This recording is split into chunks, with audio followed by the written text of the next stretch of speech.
Alright, hey guys, it's Noah and Mr. Browse here. Noah, where are we at? Where are we?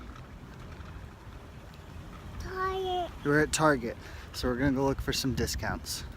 Alright, so I'm checking out these peanut M&Ms here. Meanwhile, Noah's eating a cookie. So we're checking out the peanut M&Ms, and I see that they're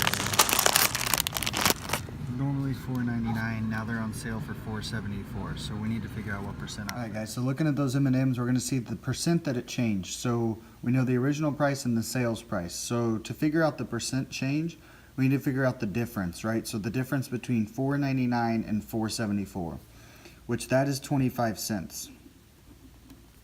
Okay, and then the original price was $4.99. And we don't know the percent, so the percent will be our x, and we're going to make it over 100. So you cross multiply and divide. Okay, just like we've done in the past with literally almost everything this past unit. So 20.25 times 100.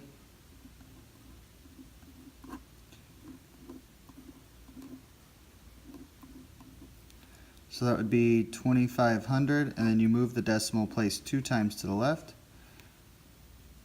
So that's 25.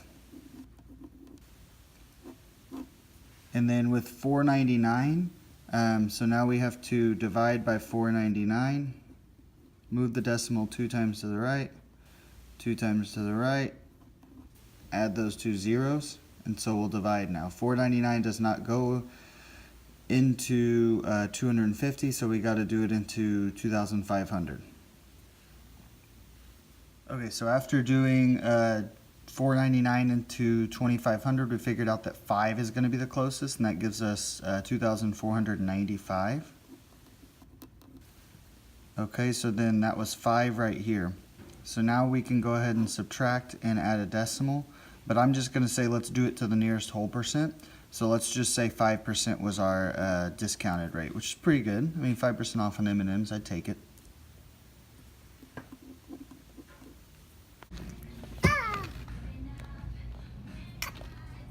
Alright, so this is the next. No, get back here. Elmo. Well, we were going to see what that price was, but no one wants this Elmo. Elmo. Luckily, at Target, it's 50% off, so let's try to figure out what this price is with 50% off this.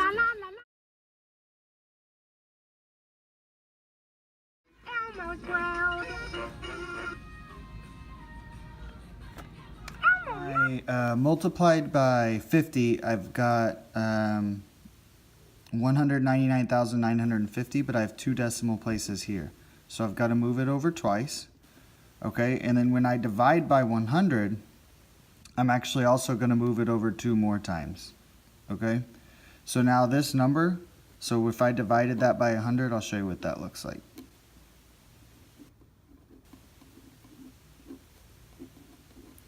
So when I divided it by 100, I would just do 100 into 199 is 1, and I'd be left with 99. Bring down the other 9, 19, and then it would still go on with 95. So it would be 1995. Or it'd be 1999 rather, I'm sorry. 1999. But since we have 19.995, and we're only dealing with money, we only go to the hundredths place when we deal with money. So right here. So we've got to round this up. Okay, so technically, you know, when you go to ring this up at a cash register, it's going to round it up for us automatically. And so if this rounds up, that means that rounds up. If that rounds up, that means that rounds up. So this will round up to $20 off. Okay, so that's going to round up to $20 off. So now that was our X right there. So 20 would be our X. So we're going to subtract that from the $39.99. So again, the 20 was just the amount that it changed. That's the amount that it was on. That's the amount off of the price. So when we subtract this, bring down the decimal. So $19.99. And so that's our new price for Elmo, and I still didn't get it for Noah. Sorry. Alright, so now we're on our way out of Target after just finding out that the price for both of those things were not what I wanted to pay. Mr. Brass is cheap, so he didn't buy anything. Sorry, no, you got enough toys, right? Can you say bye, Target?